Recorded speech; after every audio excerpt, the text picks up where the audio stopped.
The sun hung low over the quiet village of Darawa, casting long shadows across the dusty paths.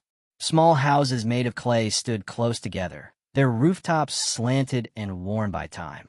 In the distance, just beyond the last row of homes, stood the ancient forest, a wall of dark green that seemed alive even from afar. 12-year-old Covey walked slowly along the edge of that forest, dragging a stick in the dirt.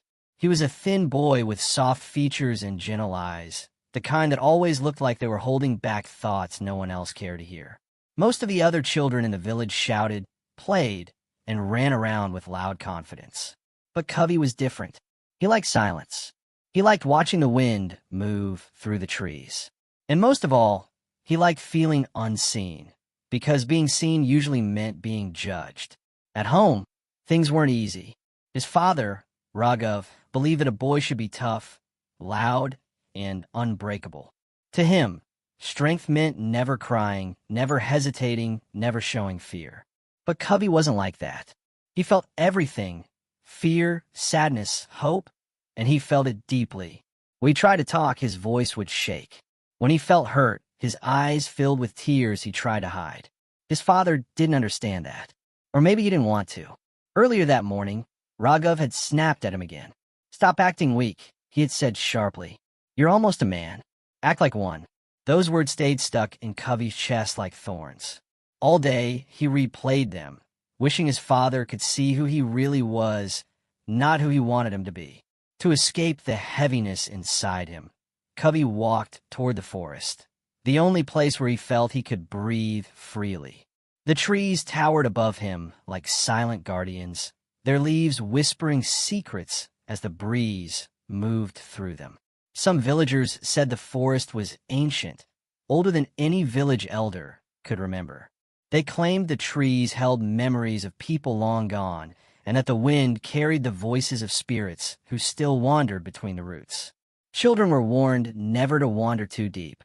Some things in that forest do not want to be found, the elders would say, eyes serious and low.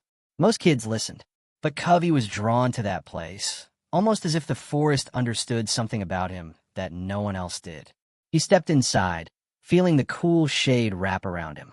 The sounds of the village faded behind him, replaced by soft rustles and distant bird calls. Here, he didn't feel small.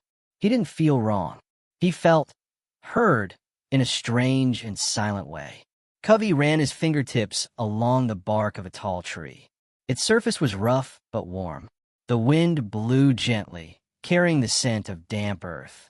For a moment, he closed his eyes and let the forest speak to him in its quiet, wordless language.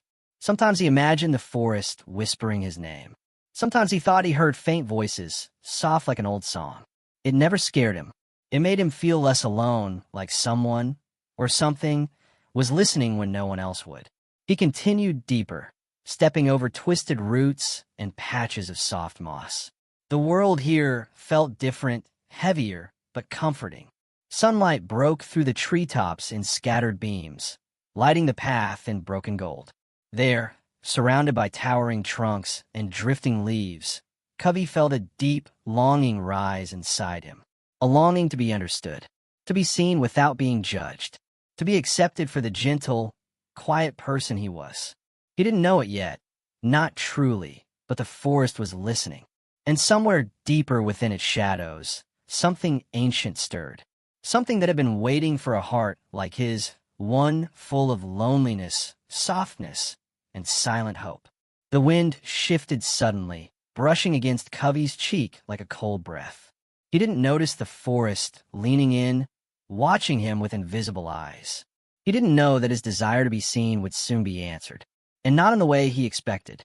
The next morning, the calm inside the house shattered like thin glass. Covey and his father argued again, louder than before. It started with something small, like most arguments do. Covey had forgotten to bring water from the well. His father sighed, then scolded him. But today, exhaustion and disappointment sharpened every word. "You never listen," Raghav snapped, slamming a metal cup onto the table. "Why can't you act like other boys? Why can't you just be stronger?" Covey felt his throat tighten. He wanted to defend himself, but the words trembled too much. When he finally spoke, his voice cracked, and his father's expression hardened even more. "Stop crying," Raghav said coldly. "Crying doesn't solve anything." That was the breaking point. Cubby felt something inside him twist. Not anger, just hurt, deep and heavy. Without another word, he ran out of the house. He didn't care where he was going. He just needed space. He needed air. He needed somewhere his father's voice couldn't reach. The forest's edge appeared ahead, dark and inviting. His feet carried him forward, faster and faster, until the tall trees swallowed him up completely. Inside the forest, the world was cooler and dimmer. Sunlight struggled through the thick canopy, making the ground glow in patches. But today, the air felt different, thicker, like it was holding its breath. Cubby walked deeper than he ever had, following no path. The trees seemed to lean in closer, their branches creaking softly. The wind brushed against him in sharp, sudden gusts, almost pushing him forward. It was strange. It was almost like the forest wanted him to go somewhere. He moved through the heavy silence until he reached a part of the woods he had never seen before. The air smelled like wet bark and old memories. In front of him stood a massive, twisted tree, its roots thick like old ropes, its trunk split open as if lightning had struck it in anger. The tree had clearly fallen during a recent storm. Its roots stretched upward, tangled and exposed, revealing a large hollow beneath them. Something inside that hollow glinted. Cubby stepped closer, his heartbeat loud in his ears. He knelt and brushed aside dirt and fallen leaves. And then he saw it clearly. A mask. It was half buried in the soil, carved from dark wood that still looked alive somehow. Its eyes were long and narrow, shaped in a way that made them look sad, almost human. Strange patterns and symbols wrapped around its edges, like writing from a forgotten world. The mask looked beautiful and frightening at the same time, as if it had once belonged to someone important or dangerous. Cubby reached out slowly. He didn't know why he felt drawn to it, but something inside him whispered that this mask had been waiting for him. His fingertips touched the wood. A sudden rush shot through his body, warm, like a fire being lit inside him, then instantly cold, like icy water flooding his chest. He gasped and pulled his hand back, but the feeling lingered, crawling across his skin. The wind stirred again, stronger now. Leaves swirled around him. The forest seemed to hold him in place. Without fully understanding why, Cubby picked up the mask. The moment it rested in his hands, he felt a strange pull, like the mask was calling him closer. He should have dropped it. He should have walked away. But he didn't. Slowly, almost in a trance, he lifted the mask toward his face. He wanted to see what it felt like. Maybe it was just curiosity. Maybe it was the hurt in his chest, trying to find something, anything, that made him feel less alone. The mask touched his skin, and then everything happened at once. It clamped down, snapping onto his face with a force so sudden that it knocked him backward. Cubby cried out, clawing at it with shaking fingers. But the mask was no longer just wood. It felt alive, like vines tightening around his skull, pulling inward, refusing to let go. He tried to rip it off. He tried again, and again. Nothing worked. Panic rushed through him. His breath came fast and sharp. He could feel the mask pressing into his cheeks, the edges digging into his skin like the jaws of a hungry beast. And then, a whisper slid into his mind. Soft, broken, lonely. "Don't leave me." Cubby froze. The voice wasn't his. He stumbled to his feet, trembling so hard he could barely stand. The forest around him felt darker now, colder. Shadows stretched across the ground like reaching hands. With a burst of fear, Cubby turned and ran. He didn't care about the branches scratching him or the roots trying to trip him. He just ran, desperate to escape the voice, the forest, the thing stuck to his face. He ran all the way home, not knowing that with each step, something ancient, forgotten, and hungry followed him, and it would not let him go. The moment the mask clung to Cato's face, the world around him shifted, subtly at first, like a faint tremor beneath the soil, then violently, like the earth itself recoiling from an ancient presence reawakened. The forest, once alive with birdsong and rustling leaves, grew unnervingly silent. Even the wind seemed to hesitate. Cato stumbled backward, clawing at the mask's edges, trying desperately to rip it free. But it held on with a grip stronger than bone, sealing itself to his skin as though it had been waiting centuries for this moment. Panic rose within his chest. His breaths grew shallow, and a cold sensation trickled down his spine, like icy fingers pressed against his soul. At first, he thought it was just fear, but then he felt it. A second heartbeat. Slow, heavy, ancient. It echoed within him, pulsing through his veins, merging with his own rhythm until he could no longer tell where he ended and the mask began. The forest responded instantly. Shadows lengthened unnaturally. Tree roots twisted beneath the ground, knitting themselves into patterns that resembled symbols older than any village tale. The air thickened with an unseen force, and whispers, soft, raspy, almost pleading, drifted through the trees. Cato spun around, but no one was there. He tried to call for help, but his voice came out different, deeper, layered, as though another being spoke through him. Terror gripped him. He had believed the mask to be nothing more than a strange artifact. Now he felt its hunger, its awareness, its intent. The whispers grew louder, forming fragments of a language he didn't understand. Yet somehow, he felt the meaning. Warnings, memories, demands, and woven through them all was a single truth. The mask had chosen him. His vision blurred, the forest dimmed, and in that haze, Cato saw flashes, moments not of his life, but of a child standing at the forest's edge centuries ago. A child wearing the same mask. A child crying out as a darkness surrounded him. A child disappearing into the trees, never to return. The images vanished as quickly as they appeared, leaving Cato trembling. Sweat dripped from his brow, yet his skin felt cold. The second heartbeat grew louder, syncing with the pulse in his temples until the sound became deafening. Then the mask spoke, not with words, but with emotion. A tidal wave of anger, fear, loneliness, a desperate longing to be seen, understood, remembered. Cato staggered, overwhelmed. He felt those emotions as if they were his own, mixing with his anxiety and confusion. The line between him and the ancient spirit blurred dangerously. He felt himself drowning in memories that weren't his, stories carved into the mask's very fibers, stories of pain, betrayal, and vengeance. Suddenly, a tremor shook the forest. Birds erupted into the sky. Leaves spiraled in frantic circles. The earth split open near Cato's feet as roots burst through the ground like skeletal fingers reaching for him. A gust of cold air blasted against his body, but the mask absorbed it, pulsing with renewed strength. Cato realized this was no mere curse. It was an awakening.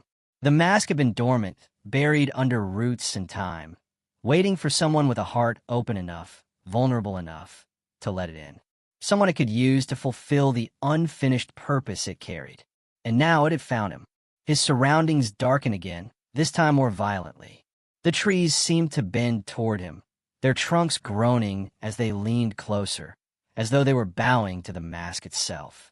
Shadows crawled across the ground like living serpents, converging at his feet. He felt the world shift, tilting, warping, pulled toward the mask's ancient will. A sudden surge of power shot through his body. His hands glowed faintly, etched with patterns that hadn't been there moments before. He gasped, horrified. He didn't want this. He didn't want any of it. But the mask wasn't asking. It was claiming. His thoughts became muddy, tangled with whispers urging him deeper into the forest, urging him to follow a path he had never seen before, one that now shone faintly beneath the canopy as though illuminated by invisible flames. His feet moved on their own. He fought back, digging his heels into the soil, gripping onto the closest tree for stability. But the tree trunk cracked under the force, pulling him forward. Panic surged through him. If the forest itself could no longer hold him still, then what hope did he have? Tears filled his eyes, hot, desperate tears born of fear and helplessness. He begged the mask to stop, even though he knew it could not hear him the way humans did. It responded only with the relentless pull of its mission. As Cato was dragged deeper into the forest, he felt something else stir, a presence watching him, one that recognized the mask, one that feared it or hated it, or perhaps had been waiting for its return. The awakening wasn't just the mask reclaiming its power. It was the forest remembering its past. And in that dangerous memory, Cato was now caught. A living vessel for a story far older, far darker, and far more tragic than he could ever have imagined. The forest swallowed Cato as though it had been waiting centuries to reclaim what he now carried. The faint, glowing path beneath his feet twisted deeper into the wilderness, pulling him toward a place untouched by time. His breath trembled. His limbs felt heavy, as if the mask's memories clung to his bones. Each step echoed with the presence living inside him, silent but unbearably present. The deeper he went, the colder the air became. Not the cold of weather, but a deep, spiritual chill that seeped into his chest. Leaves rustled not with wind, but with awareness. The forest didn't just look alive, it felt alive, watching him with ancient eyes. Finally, the path led him to a clearing. A circle of towering trees surrounded the space, their trunks marked with symbols that pulsed faintly. At the center stood a single, weathered stone, cracked, moss-covered, and humming with the same energy as the mask. Cato felt the spirit inside him stir violently, as if recognizing the place. His head throbbed, and suddenly the world blurred around him. Then it happened. The spirit opened its memories. A rush of visions tore through Cato's mind, so swift and powerful that he dropped to his knees, clutching his head, struggling for breath. The clearing dissolved, replaced by another world, a version of the forest untouched by decay or silence. He saw people, an ancient tribe moving through the trees with reverence, their faces adorned with symbols. They sang melodies that made the forest glow with warm light. Children played among the roots, laughing. Peace lived in every breath of the land. But among those children, one stood out, a boy, small and quiet, with eyes holding a sadness too heavy for his age. Cato felt himself drawn to him, as though the boy's emotions carved themselves directly into his chest. The boy's name drifted into Cato's thoughts, Aru. Aru lived apart from the others. The tribe feared him, not out of cruelty, but out of confusion. Strange things happened when he was near. Leaves shifted when he grew upset. Winds changed when he cried.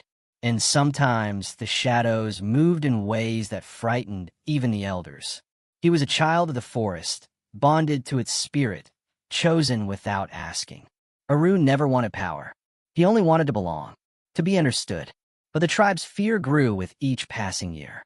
They whispered that he would bring disaster, that his bond with the forest spirit made him dangerous. Aru retreated deeper into loneliness. Cato felt the ache in his heart, as if Aru's longing had lived inside him for centuries. Then came a night everything changed. A great sickness swept through the tribe. Crops withered, animals vanished, and a chilling darkness settled over the forest. Desperation consumed the tribe. They pleaded to their gods, performed rituals, offered sacrifices, but nothing saved them. And in their fear, their eyes turned to Aru. They blamed him, believed he had cursed them. Aru tried to explain, tried to cry out his innocence, but their fear drowned his voice. He was taken to the very clearing Cato now knelt in, dragged by those he had loved, surrounded by the people he had wanted to protect. The elders crafted a mask, one imbued with sacred magic and ancient rage. They believed sealing Aru's spirit inside, it would end the curse and save the tribe. Aru begged them to stop. But fear makes even good people cruel. The mask was forced onto his face. Cato felt Aru's terror, his betrayal, his unbearable loneliness as his spirit was torn from his body and bound into the mask. He felt the child scream, felt the forest convulse, trees cracking, earth splitting under the weight of Aru's pain. And then silence. Aru was no more.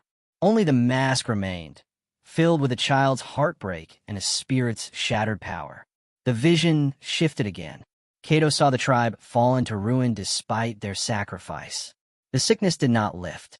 The forest withdrew from them, as though mourning Aru's unjust fate.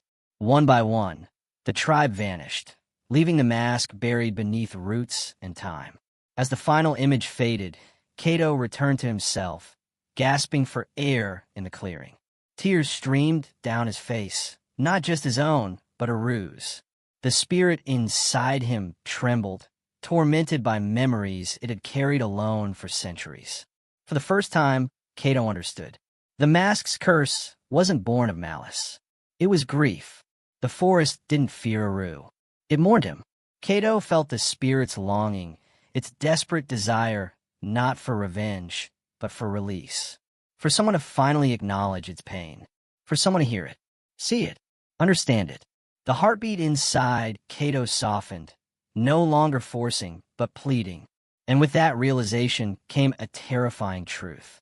The mask had not chosen Cato because he was strong. It had chosen him because his heart still held compassion. The compassion Aru had needed but never received. The forest around Cato seemed to breathe, as if waiting for his next move. The clearing vibrated softly, the stone at its center glowing faintly with ancient power. Cato wiped the tears from his face, trembling with the weight of Aru's story. Every part of him wanted to help the trapped spirit, but he knew that doing so would come at a cost. Aru had been wronged by the people he trusted most. Now the question was, would Cato pay the price needed to set him free? The clearing silence pressed heavily on Cato's chest, as if the forest held its breath along with him. Aru's memories still pulsed faintly within his mind, painful, tender, unbearably raw. The truth had been revealed. The spirit inside the mask was not a monster, but a child broken by betrayal. Yet the moment Cato tried to take a step back, to leave the clearing, the ground trembled beneath his feet. The forest had understood what he now knew, and it would not let him walk away. Roots shot up from the soil like living serpents, curling around fallen leaves, twisting with a speed that made Cato's heart lurch. Branches creaked overhead, bending unnaturally, forming a web of dark silhouettes against the sky. Cato, the whisper wasn't a voice, but a feeling, a gentle tug inside his heart. Aru didn't want to harm him, but the forest, older, wiser, and bound to Aru's anguish, had its own intentions. It had waited centuries for someone to uncover the truth, someone whose heart could carry the weight of Aru's sorrow. Now that Cato understood, the forest refused to let him escape the responsibility. A sudden gust of cold air swept through the clearing, carrying the scent of damp soil and something darker, something ancient. The trees groaned, their trunks twisting, tightening, narrowing the circle around him. Cato backed away, not out of anger, but fear. He wasn't ready. He didn't know how to help Aru. He didn't know how to survive this. But the forest didn't care for his uncertainty. A branch whipped toward him, forcing him to duck. Another snapped down in front of him like a warning strike. The path he had followed into the clearing vanished, swallowed by shifting roots and rising brambles. Every possible exit was sealed. The message was clear. You cannot run. Cato stumbled backward until his hand brushed the cracked, glowing stone. The mask tightened against his skin, as if bracing itself. A surge of energy shot through him, filling his veins with warmth and dread. The forest wasn't evil. It wasn't vengeful. It was protective, fiercely loyal to the spirit trapped inside Cato's body. And it believed that if Cato left now, Aru would remain imprisoned forever. Cato tried to speak, to beg the forest for mercy, but his voice came out layered, tangled with Aru's sorrow. The sound only made the trees tremble harder. The ground shook violently, knocking him to his knees. Dirt splashed upward. Stones rolled. The air thickened to the point it felt like breathing through water. Branches descended again, this time slower, deliberate, like hands reaching for him. Cato scrambled backward, heart hammering. He wasn't ready to face whatever the forest was demanding. The weight of Aru's memories still suffocated him. The despair, The betrayal. The child's final scream as the mask sealed onto his face. And beneath it all, the loneliness. Cato pressed his palms to the ground, trying to steady his breath. I'm trying, he whispered, though he knew the forest couldn't hear words. It heard intent, emotion, fear, and fear was pouring out of him like cold rain. That was when the forest struck. Roots burst upward, wrapping around his ankles, dragging him across the clearing. He clawed at the soil, panic exploding in his chest. He tried to free himself, but the roots tightened, pulling him toward the glowing stone as though offering him up. The stone pulsed brighter. Aru's presence stirred within him, trembling, conflicted. Cato felt the spirit's fear intertwine with his own. The forest's power overwhelmed them both, pressing against Cato's lungs, crushing him under the weight of its ancient will. Then the forest spoke, not in words but in emotion. Resolve, determination, insistent grief. It wasn't attacking him. It was forcing him to face what Aru never could. Forcing him to complete the story left unfinished. Forcing him to become the vessel, the bridge, the sacrifice if needed. The roots dragged him closer to the stone. His hand brushed its cracked surface, and instantly a wave of images slammed into him. Faces of the tribe, their final moments, their regret, their fear, their shame. The forest wasn't punishing Cato for their mistakes. It was pleading with him not to repeat them. Cato felt tears streak down his cheeks, hot and helpless. His voice cracked as he whispered, "I don't know how to help him. I don't know what to do." But the forest tightened its grip, as if saying, "You must learn. You must try. You're all we have left." The wind howled, bending the trees. Branches scraped the ground like claws. Every shadow stretched toward him. Every root tightened. The world closed in, pushing him toward a choice he was not ready to make. Cato's body trembled under the pressure. His heartbeat raced, sinking again with Aru's ancient pulse. The spirit inside him whispered, not with fear now, but with a fragile, aching hope. For centuries, Aru had never been believed, never been heard, never been saved.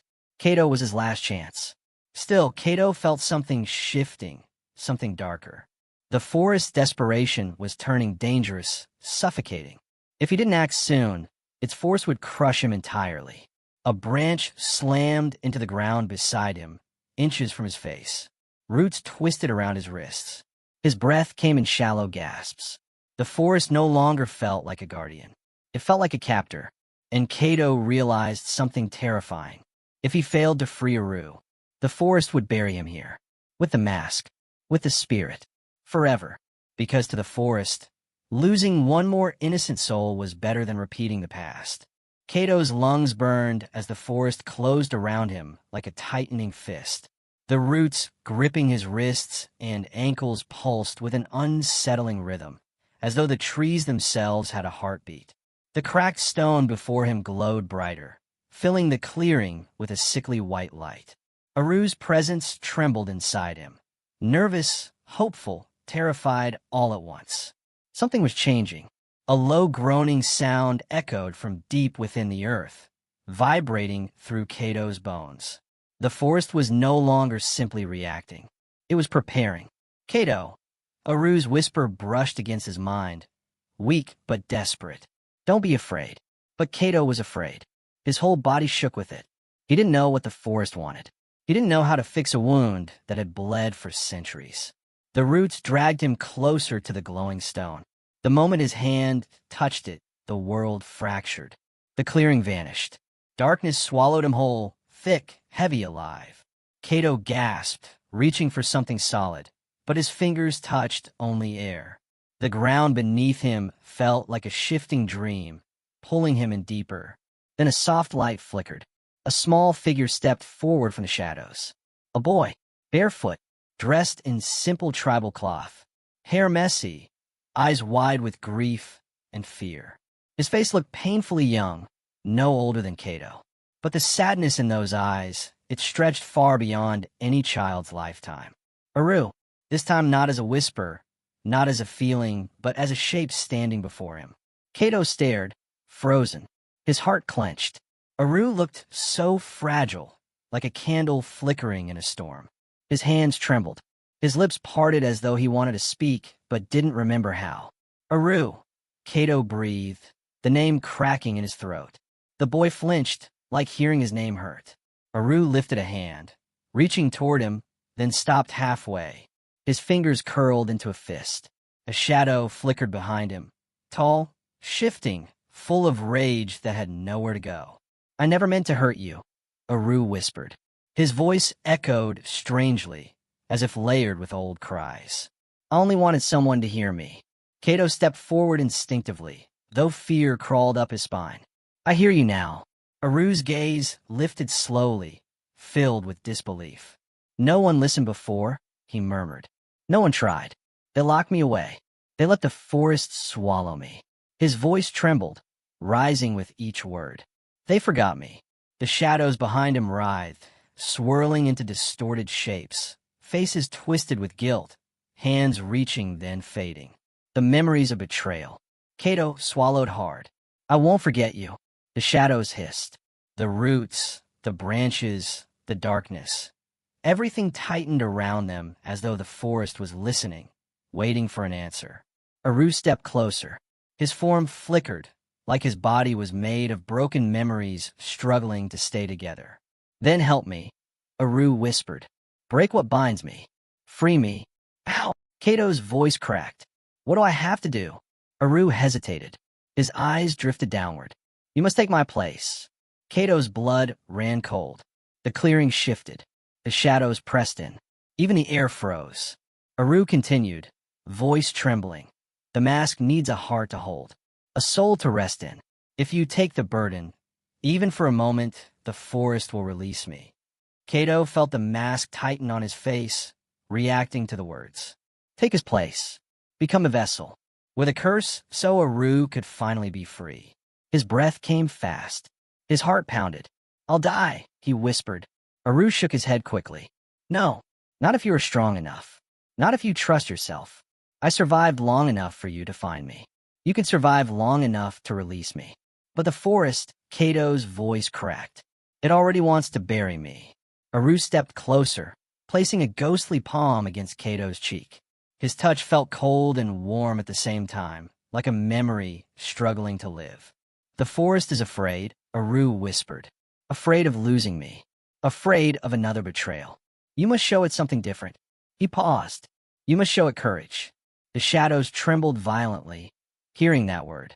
Aru continued, voice barely a breath. If you take the mask's full weight, if you let it merge with your spirit, the forest will see your heart. Then it will know you are not here to abandon me. Cato stared at him.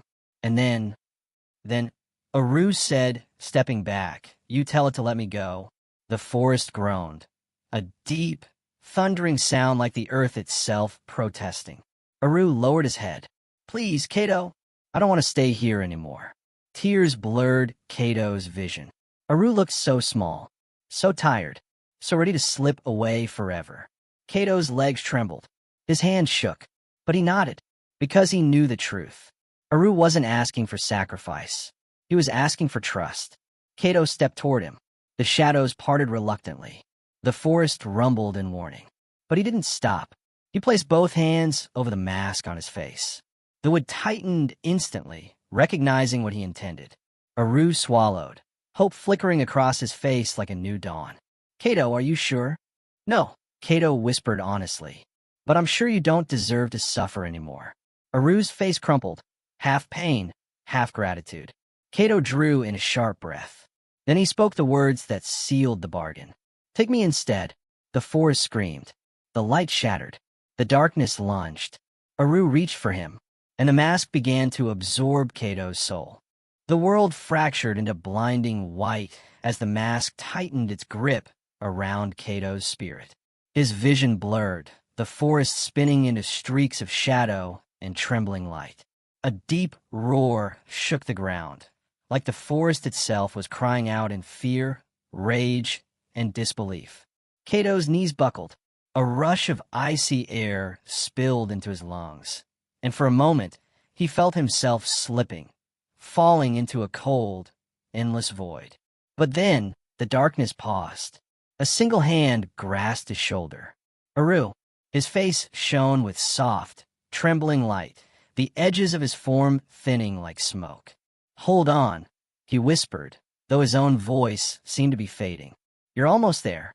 Kato strained to breathe. Every heartbeat felt like a weight. The mask wanted all of him, every memory, every fear, every ounce of strength he held. It drank in his sorrow, his doubts, his loneliness. But instead of breaking, something inside Kato pushed back. A warmth spread through his chest, a strength he didn't know he had.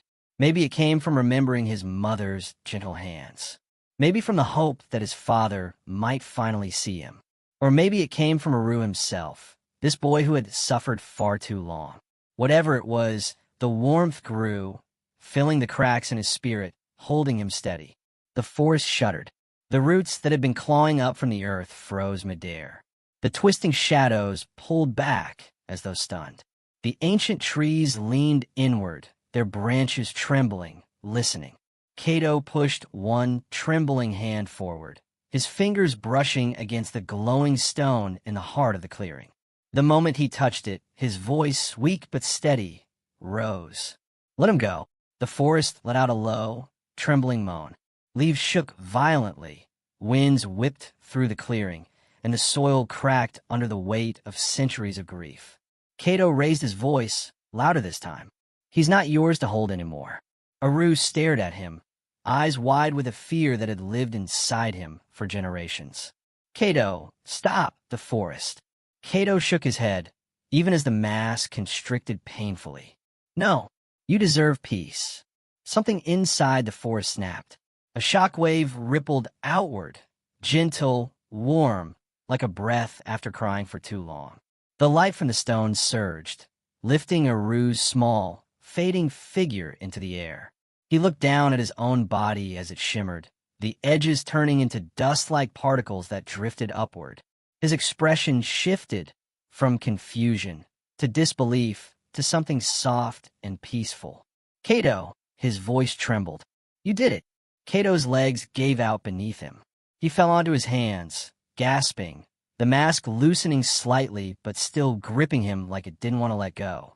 Aru floated closer, kneeling in front of him even though he no longer touched the ground.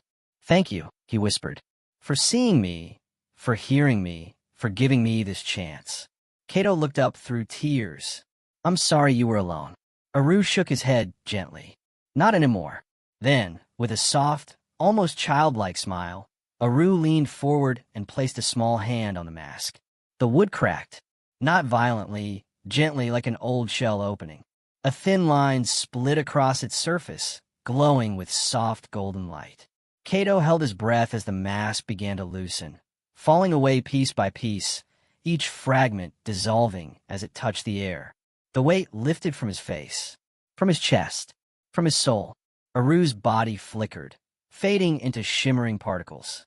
His smile remained the last thing visible. "Live freely," he whispered, and then he was gone, rising upward like a final breath of light, returning to the sky. The forest held its silence for a long moment. Then, slowly, gently, it exhaled. Warm wind drifted through the clearing, brushing Kato's skin like a grateful embrace.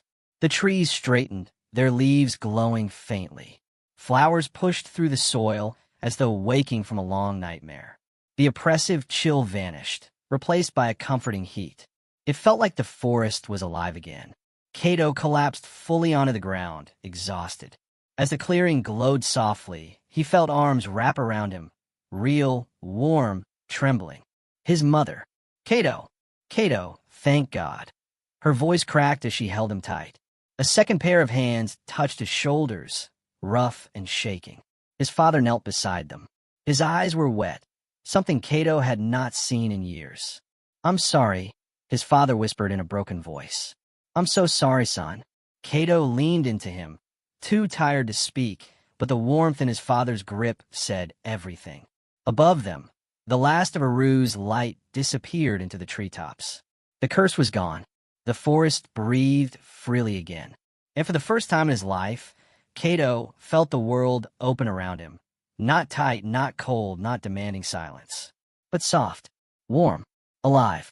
The forest, now calm and breathing with renewed life, seemed to exhale a long-held sigh as the first light of dawn slipped between its branches.